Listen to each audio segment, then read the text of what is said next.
Hello friends, ओम श्री गणेशाय नमः। आप सभी का स्वागत है आपके अपने यूट्यूब चैनल पर। फ्रेंड्स, आज हम आपको इस वीडियो में बताने जा रहे हैं वट सावित्री व्रत की पौराणिक व्रत कथा और महत्व के बारे में। फ्रेंड्स, वीडियो शुरू करने से पहले आपसे रिक्वेस्ट है, अगर आप हमारे चैनल पर नए हैं और आपने अभी तक चैनल को सब्सक्राइब नहीं किया है तो प्लीज सब्सक्राइब कीजिएगा चैनल को, साथ ही प्रेस कीजिएगा बेल आइकन को, जिससे नए वीडियो से रिलेटेड नोटिफिकेशन आपको तुरंत प्राप्त हो सके। और वीडियो पसंद आने पर वीडियो को लाइक और शेयर जरूर कीजिएगा ताकि सभी भक्तों को इस वीडियो का लाभ प्राप्त हो सके। और कमेंट बॉक्स में ओम श्री गणेशाय नमः जरूर लिखिएगा। वट सावित्री व्रत ज्येष्ठ मास की कृष्ण पक्ष की अमावस्या तिथि के दिन मनाया जाता है। महिलाएं इस दिन वट सावित्री का व्रत अखंड सौभाग्य, कल्याण की कामना और संतान प्राप्ति के लिए करती हैं। वट सावित्री अमावस्या के दिन सावित्री ने यमराज से अपने पति सत्यवान के प्राणों की रक्षा की थी। हिंदू धर्म में वट सावित्री अमावस्या सौभाग्यवती स्त्रियों का महत्वपूर्ण पर्व है। इस व्रत को ज्येष्ठ कृष्ण त्रयोदशी से अमावस्या तथा ज्येष्ठ शुक्ल त्रयोदशी से पूर्णिमा तक रखने का विधान है। मान्यता है कि वट सावित्री व्रत करने से पति दीर्घायु और परिवार में सुख शांति आती है। पुराणों के अनुसार वट वृक्ष में ब्रह्मा, विष्णु और महेश तीनों का वास होता है। इस व्रत में वट वृक्ष के चारों ओर परिक्रमा करके सौभाग्यवती स्त्रियां रक्षा सूत्र बांधकर पति की लंबी आयु की कामना करती है। वट सावित्री व्रत में वट और सावित्री दोनों का ही खास महत्व माना गया है। वट सावित्री व्रत के दिन वट वृक्ष की पूजा का विधान है। इसके साथ ही महिलाएं सत्यवान, सावित्री और यमराज की पूजा भी करती हैं। व्रती महिलाओं को इस दिन सत्यवान और सावित्री की कथा को विशेष तौर पर पढ़ना या सुनना चाहिए। फ्रेंड्स, अब आइए आरंभ करें वट सावित्री व्रत की पौराणिक कथा। देवी पार्वती जी ने कहा, हे देवताओं के भी देवता, जगत के पति शंकर भगवान, प्रभास क्षेत्र में स्थित ब्रह्मा जी की प्रिया जो सावित्री देवी है, उनका चरित्र आप मुझसे कहिए, जो उनके व्रत का महात्म हो और उनके संबंध का इतिहास हो, एवं जो स्त्रियों के पतिव्रत्य को देने वाला, सौभाग्यदायक और महान उदय करने वाला हो। तब शंकर भगवान ने कहा, हे महादेवी, प्रभास क्षेत्र में स्थित सावित्री के असाधारण चरित्र को मैं तुमसे कहता हूँ। हे माहेश्वरी, सावित्री स्थल नामक स्थान में राजकन्या सावित्री ने जिस प्रकार से उत्तम वट सावित्री व्रत का पालन किया। भद्र देश में एक धर्मात्मा राजा रहता था जो सभी प्राणियों के हित में तत्पर रहता था। उसका नाम अश्वपति था।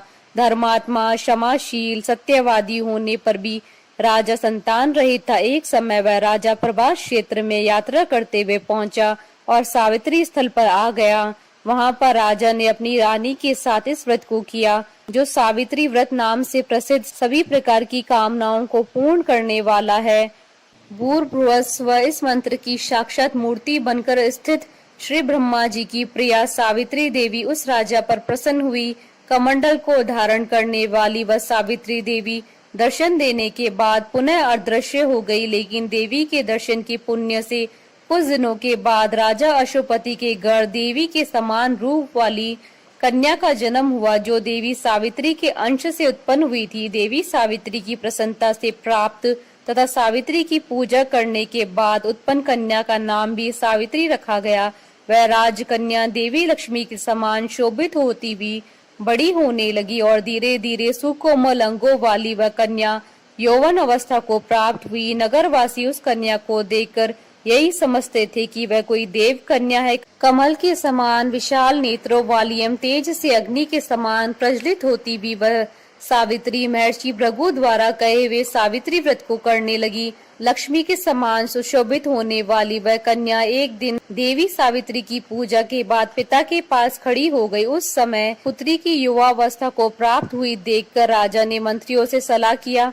इसके बाद राजा ने सावित्री से कहा, हे पुत्री, तुम्हें योग्य वर को देने का समय आ गया है।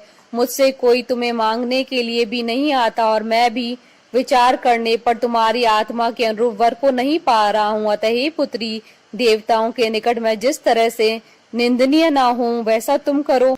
मैंने धर्म शास्त्र में पढ़ा और सुना भी है कि यदि पिता के गृह में रहती हुई विवाह के पहले ही जो कन्या रजोधर्म से युक्त हो जाती है, उसके पिता को बड़ा पाप लगता है। इसलिए हे पुत्री, मैं तुमको भेज रहा हूँ कि तुम स्वयं ही अपने योग्य वर ढूंढ लो। वृद्ध मंत्रियों के साथ शीघ्र जाओ और मेरी बात को मानो।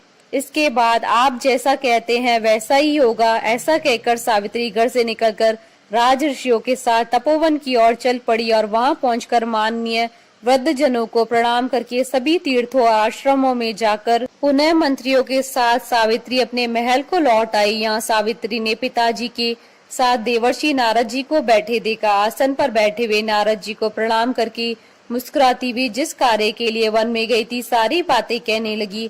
सावित्री बोली, हे नारद जी, शाल्व देश में धर्मात्मा दुम्तसेन नाम से विख्यात एक क्षत्रिय राजा हैं जो देव योग से नेत्रहीन हो गए हैं। रुक्मी नामक उनके एक सामंत ने उनसे राजपाट छीन लिया है। वह अपने पुत्र और पत्नी के साथ वन में रह रहे हैं। उनका पुत्र सत्यवादी और धर्मात्मा है। उसे ही मैंने अपने पति के रूप में वरण किया है। नारद जी सावित्री के वचनों को सुनकर बोल पड़े कि हे राजन, सावित्री ने यह बड़ा कष्टप्रद कार्य कर डाला। बाल बुद्धि होने से इसने केवल गुणवान समझकर सत्यवान को वरण कर लिया। सत्यवान मिट्टी के घोड़े बनाता है और घोड़े का चित्र भी बनाता है। इसे उसे चित्राश्व भी कहते हैं। सत्यवान दान और गुण में रंती देव के शिष्य के समान है। ब्राह्मणों की रक्षा करने वाला है और सत्यवादी भी है। राजा यताति के समान उदार, चंद्रमा के समान प्रिय लगने वाला है। रूप में दूसरे अश्विनी कुमार के समान और दुम्तसेन के समान बलवान है। लेकिन उसमें केवल एक दोष है, दूसरा कोई नहीं कि सत्यवान आज से ठीक 1 वर्ष पर शीर्णायु हो जाने से देह त्याग कर देगा। इस प्रकार नारद जी की बात सुनकर राज्य कन्या सावित्री ने राजा से कहा, राजा लोग किसी से एक बार कोई बात कहते हैं, ब्रह्मवेता एक ही बार कहते हैं और एक ही बार कन्या दी जाती है। ये तीनों कर्म एक ही बार किए जाते हैं, बार बार नहीं। दीर्घायु हो या अल्पायु, गुणवान हो या निर्गुण, वर को एक ही बार वरण कर लिया। अब वह दूसरे वर को वरण नहीं करूंगी। नारद जी ने कहा, हे राजन, यदि आपको उचित लगता है तो अपनी पुत्री सावित्री का कन्यादान शीघ्र कर डालिए। राजा ने शुभ मुहूर्त में विधि विधान पूर्वक सत्यवान के संग सावित्री का विवाह करवा दिया। सावित्री अपने पति को पाकर ऐसे प्रसन्न थी जैसे पुण्यवान पुरुष स्वर्ग को पाकर प्रसन्न होता है। सावित्री उस सत्यवान के साथ आश्रम में रहते हुए नारद जी की कही हुई बात को याद करती रहती थी। उस दिन को गिनती रहती थी जब सत्यवान देह त्याग कर चले जाएंगे। जब सत्यवान के मरण के केवल 3 दिन शेष रहे तब सावित्री ने निर्हार रहकर व्रत किया और तीसरे दिन सुबह स्नान करके देवता और पितरों का पूजन किया। फिर सास ससुर की चरण वंदना करके वह भी अपने पति के साथ जंगल की ओर चल पड़ी। जंगल में लकड़ी काटते काटते अचानक से सत्यवान के सिर में दर्द होने लगा। सावित्री ने कहा कि आप कुछ देर मेरी गोद में सिर रखकर सो जाइए, फिर हम आश्रम की ओर चलेंगे। जैसे ही सत्यवान सावित्री की गोद में लेटे वैसे ही सावित्री ने देखा कि वह सांवले पिंगल वर्ण वाले किरीटधारी पीत वस्त्र पहने हुए साक्षात सूर्य के समान उदित हुए पुरुष उनके सामने खड़े हैं। सावित्री ने उन्हें प्रणाम किया और उनसे पूछा कि आप कौन है। इस पर यमराज ने कहा कि मैं प्राणियों के लिए भयंकर और कर्मानुसार उनका उचित दंड देने वाला यमू। सो हे पतिव्रता सावित्री, समीप में पड़े हुए तुम्हारे पति की आयु समाप्त हो गई है। इसे यमदूत पकड़कर नहीं ले जा सकेंगे, इसलिए मैं स्वयं आया हूँ। ऐसा कहकर फांस के लिए हुए यमराज ने सत्यवान के शरीर से अंगुष्ठ मात्र शरीर वाले जीवात्मा को बलपूर्वक निकाल दिया। इसके बाद यमपुरी की ओर चलना शुरू किया। सावित्री भी यम के पीछे पीछे चलने लगी। यमराज ने सावित्री से कहा कि कोई भी जीव बिना आयु समाप्त हुए यम मार्ग से नहीं जा सकता। सावित्री ने यमराज से कहा कि आप जैसे सज्जन पुरुष के साथ मैं चल रही हूँ, मेरे पति आपके साथ हैं, तो मुझे आपके साथ चलने में कोई शर्म और गिलानी नहीं हो रही है। दूसरी बात, स्त्रियों के लिए इस पृथ्वी पर लोक में पति को छोड़कर कोई अन्य स्थान नहीं है, इसलिए मैं आपका अनुगमन कर रही हूँ।